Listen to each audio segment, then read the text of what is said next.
ज्योतिष की दुनिया में आपका स्वागत है। यदि आप ज्योतिष सीखना चाहते हैं तो मेरे इस चैनल को सब्सक्राइब कीजिए, और यदि आप चाहते हैं कि वीडियो अपलोड होते ही आपको सूचना मिल जाए तो अलार्म बटन को ऑन करें, और यदि आपको वीडियो पसंद आए तो लाइक और शेयर करना न भूलें। नमस्कार, मैं आलोक तिवारी आपका अपने इस चैनल पर स्वागत करता हूं और ज्योतिष सीखने की श्रृंखला को आगे बढ़ाते हुए आज हम पुनः आपके सामने एक नया वीडियो लेकर के प्रस्तुत हुए हैं। तो आइए सबसे पहले हम यह देखते हैं कि आज की वीडियो में चर्चा का विषय क्या है। आज हम कौन से विषय पर बात करने वाले हैं। प्रस्तुत है आज के वीडियो में चर्चा का विषय शनि की साढ़े साती। जी हाँ, अब हम शनि की साढ़े साती के बारे में पढ़ने जा रहे हैं, लेकिन इस वीडियो में आगे बढ़ने से पहले आपको बता दें कि शनि की साढ़े साती व ढैया बहुत बड़ा विषय होने के कारण एक वीडियो में इसके बारे में बता पाना संभव नहीं है। इसलिए शनि की साढ़े साती एवं ढैया के बारे में संपूर्ण जानकारी 5 एपिसोड अर्थात 5 वीडियो के माध्यम से प्रस्तुत किया जाएगा। तो आप हमारे चैनल के साथ बने रहिए और शनि की साढ़े साती एवं ढैया के बारे में संपूर्ण जानकारी प्राप्त कीजिए। साथ ही शनि की साढ़े साती व ढैया से बचाव के उपाय भी हमारे चैनल पर उपलब्ध कराए जाएंगे, जो कि आपके लिए लाभदायक होगा। शनि की साढ़े साती व ढैया के सीरीज का आज यह पहला वीडियो है। सबसे पहले देखते हैं शनि का परिचय। चूंकि साढ़े साती व ढैया शनिदेव के कारण बनता है, शनि की साढ़े साती शनि की ढैया यह बोला जाता है, अर्थात शनि के द्वारा बनता है, इसलिए आपको शनि का परिचय प्राप्त करना आवश्यक है। हमारे ग्रह मंडल में सूर्य, मंगल, शनि, राहु एवं केतु ये पांचों क्रूर ग्रह माने जाते हैं। हमारे ग्रह मंडल में 9 ग्रह होते हैं, जिसमें से 7 भौतिक पिंड वाले हैं, 2 छायावादी ग्रह हैं। उन 9 ग्रहों में से ये 5 ग्रह क्रूर ग्रह माने जाते हैं।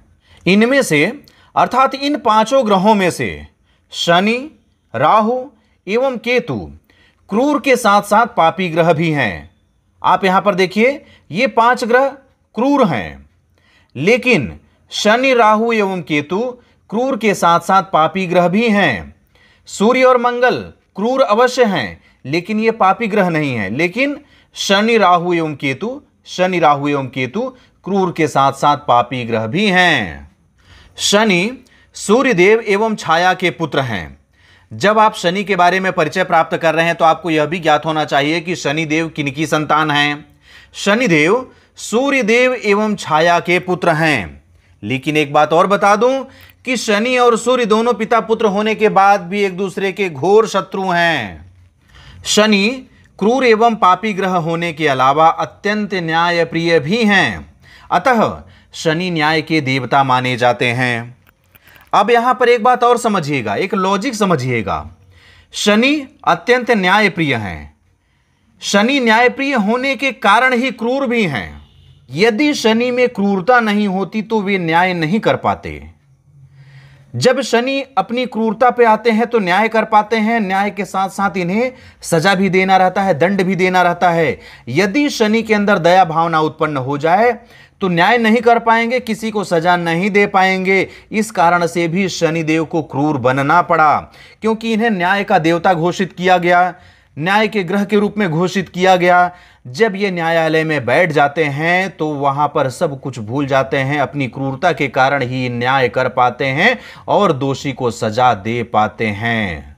सभी ग्रहों में से शनिदेव की गति सबसे मंद है। जितने भी ग्रह हैं सदैव गतिमान रहते हैं, अपनी अपनी चाल के अनुसार पे वे चलते रहते हैं।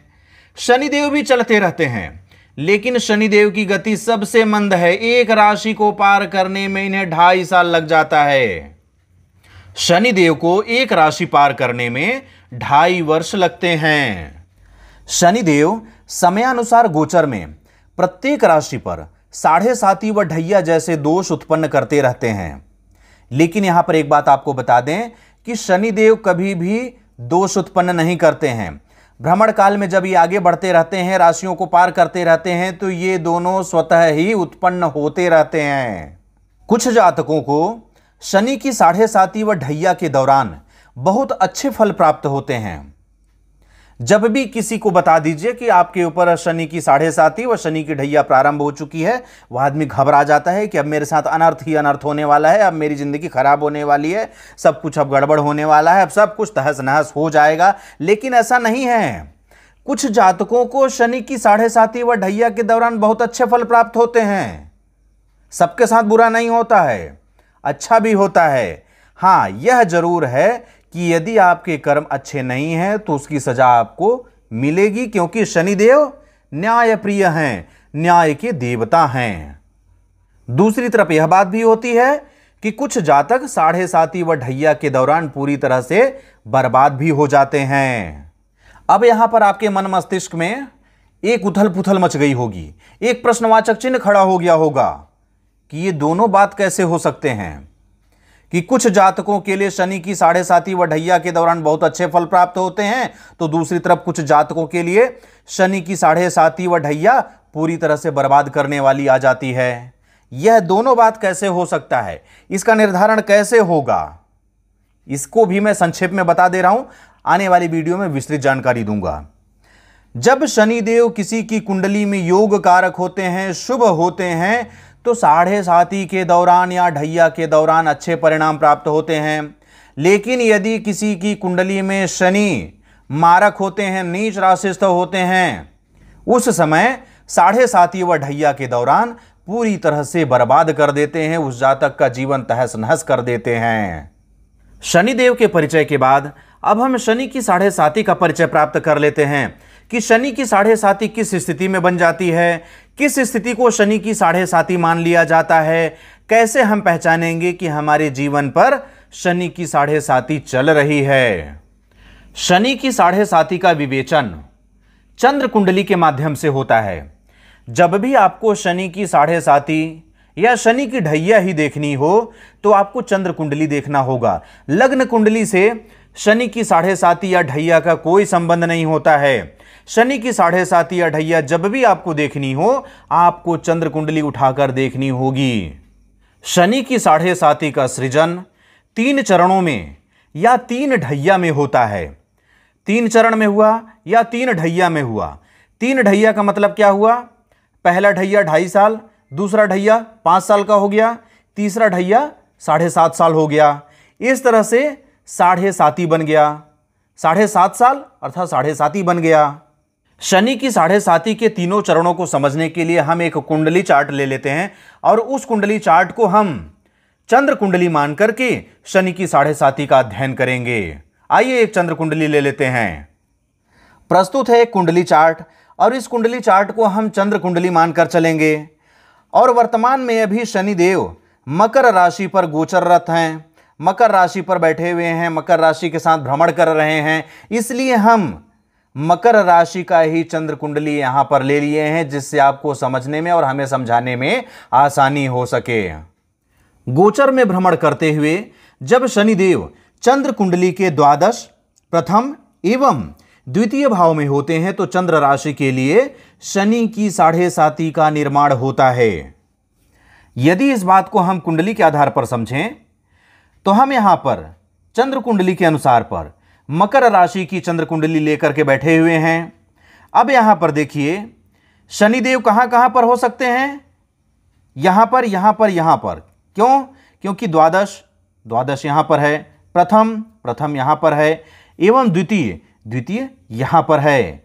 इस तरह से यदि आप इसे समझें तो किसी भी चंद्र कुंडली के द्वादश भाव में या प्रथम भाव में या द्वितीय भाव में शनिदेव बैठे हों तो शनि की 7.5 चल रही होती है। जब शनिदेव गोचर के दौरान चंद्र कुंडली के द्वादश भाव में पहुंचते हैं, अर्थात जब चंद्र राशि से एक राशि पीछे होते हैं, तो चंद्र राशि पर 7.5 की प्रथम चरण या प्रथम ढैया प्रारंभ हो जाती है। अब इस बात को हम कुंडली पर समझते हैं। यह क्या है? 10 नंबर अर्थात मकर राशि, मकर राशि वाली चंद्र कुंडली हम लिए हैं। अब यहां पर क्या बोला जा रहा है कि शनिदेव गोचर के दौरान चंद्र कुंडली के द्वादश भाव में पहुंचे, अर्थात जब चंद्र राशि से एक राशि पीछे हो, द्वादश भाव में हो तो चंद्र राशि से एक भाव पीछे हुए, तब क्या होता है? 7.5 की प्रथम चरण या प्रथम ढैया प्रारंभ हो जाती है। जब एक भाव पीछे होते हैं अर्थात द्वादश भाव पर होते हैं तभी शनि की 7.5 का प्रथम चरण अर्थात प्रथम ढैया 2.5 साल वाला कालखंड प्रारंभ हो जाता है। 2.5 वर्ष तक इस राशि में बिताने के पश्चात जब शनिदेव चंद्र कुंडली के लग्न भाव पर या चंद्र राशि में प्रवेश करते हैं तो यह अवस्था 7.5 की मध्य चरण या द्वितीय ढैया कहलाती है। अब इसे भी हम इस कुंडली पर समझते हैं। यहां पर क्या बोला जा रहा है, 2.5 वर्ष तक इस राशि पर बिताने के पश्चात किस राशि पर, अभी हम बताए क्या, यहां पर जब पहुंचते हैं तो प्रथम चरण प्रारंभ हो जाता है। तो यहां पर जो भी राशि लिखी हो, अब हम मकर राशि के आधार पर देख रहे हैं तो यहां पर धनु राशि लिखा हुआ है। धनु राशि पर जब थे या जब रहेंगे तो प्रथम चरण, जब यहां से 2.5 साल पूरा करने के बाद यहां पर आ जाएंगे अर्थात चंद्र कुंडली के लग्न भाव पर आ जाएंगे, या इसे यह भी कह सकते हैं कि चंद्र राशि में आ गए, चंद्र राशि में प्रवेश कर गए, तो यह अवस्था मध्य चरण कहलाता है। जब चंद्र कुंडली के लग्न भाव पर शनिदेव बैठे होते हैं तो वह शनि की 7.5 का द्वितीय कालखंड, द्वितीय चरण या द्वितीय ढैया कहलाती है। यहां पर भी वे जब 2.5 साल बिता दिए तो कितना हो गया, यहां पर 2.5, यहां पर 2.5, इस तरह से ये 5 साल पूरे हुए। इसी क्रम में जब 2.5 वर्ष तक चंद्र राशि में बिताने के पश्चात शनिदेव चंद्र कुंडली के द्वितीय भाव अर्थात चंद्र राशि के बाद वाली राशि में प्रवेश करते हैं तो यह अवस्था 7.5 की अंतिम चरण या तृतीय ढैया कहलाती है। इसे भी हम इस कुंडली पर समझते हैं। यहां पर क्या बोला जा रहा है कि जब 2.5 वर्ष तक चंद्र राशि पर बिताने के पश्चात, 2.5 वर्ष यहां बिता चुके हैं और 2.5 वर्ष यहां बिताने के पश्चात शनिदेव चंद्र कुंडली के द्वितीय भाव, चंद्र कुंडली के द्वितीय भाव अर्थात चंद्र राशि के बाद वाली राशि, चंद्र राशि के बाद वाली राशि।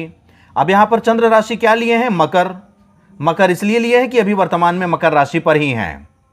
तो इसके बाद वाली राशि अर्थात 11 नंबर की राशि कुंभ राशि, कुंभ राशि में जब चले जाएंगे तो क्या होगा, यह अंतिम चरण हो जाएगा, 7.5 की अंतिम चरण या तृतीय ढैया कहलाएगी।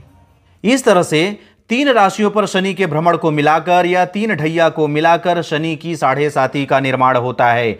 यदि आपके मन में यह भ्रम हो कि गोचर के समय शनिदेव जिस राशि पर बैठे होते हैं सिर्फ उसी राशि को शनि की 7.5 का प्रकोप होता है तो यह गलत बात है। यह भ्रम आप अपने मन से निकाल दीजिए क्योंकि यहां पर आप समझ चुके हैं। इस चंद्र कुंडली के आधार पर यदि आप समझें तो यह मकर राशि की चंद्र कुंडली है। अब यहां पर जब मकर में शनिदेव भ्रमण कर रहे हैं तो एक भाव पीछे भी प्रभाव है, एक भाव आगे भी प्रभाव है, तो ये दोनों भी 7.5 के प्रभाव से जूझ रहे हैं। जब यहां पर थे अर्थात धनु पर थे तो धनु का मध्य चरण था और मकर का प्रथम चरण। जब मकर पर आ गए तो मकर का मध्य चरण हो गया, धनु का अंतिम चरण हो गया और इसका प्रभाव एक भाव आगे गया अर्थात कुंभ राशि वालों के लिए शनि की 7.5 का प्रथम चरण प्रारंभ हो चुका है। जब ये यहां से उठकर यहां चले जाएंगे, शनिदेव मकर से कुंभ में चले जाएंगे तो कुंभ के लिए मध्य चरण हो जाएगा। लेकिन चूंकि यहां से जा चुके हैं तो आपके हिसाब से इसका प्रभाव यहां से हट जाना चाहिए, लेकिन ऐसा नहीं है। जहां पर बैठे रहे होंगे वहां से एक भाव पीछे भी प्रभाव रहेगा। उस समय मकर राशि का अंतिम चरण कहलाएगा और मीन के लिए प्रथम चरण लागू हो जाएगा। इस तरह से इस वीडियो के माध्यम से आप शनि की 7.5 का प्रथम वीडियो प्राप्त किए। इस वीडियो के अंतर्गत हम शनि का परिचय और शनि की 7.5 का परिचय प्राप्त किए कि शनि क्या होते हैं और शनि की 7.5 कैसे कैसे बनती है। अब आगे की वीडियो में हम शनि की 7.5 के तीनों चरणों के बारे में विस्तृत जानकारी प्रस्तुत करेंगे। अब अंत में मैं अपने पुराने दर्शकों को बहुत बहुत धन्यवाद ज्ञापित करता हूं और जो हमारे चैनल के नए दर्शक हैं, पहली बार हमारे चैनल का वीडियो देख रहे हैं, उनसे एक अनुरोध है कि आप हमारा चैनल सब्सक्राइब करके घंटी का बटन भी ऑन कर लीजिए, जिससे कि जब जब हमारे द्वारा कोई भी वीडियो अपलोड किया जाए तो सबसे पहले सूचना आपको ही प्राप्त हो। अब मुझे आगे दीजिए, मिलते हैं अगले वीडियो पर शनि की 7.5 के तीनों चरणों का विस्तृत अध्ययन लेकर के। तब तक के लिए जय हिंद, जय भारत, बम बम भोलेनाथ की जय, जय गुरुदेव।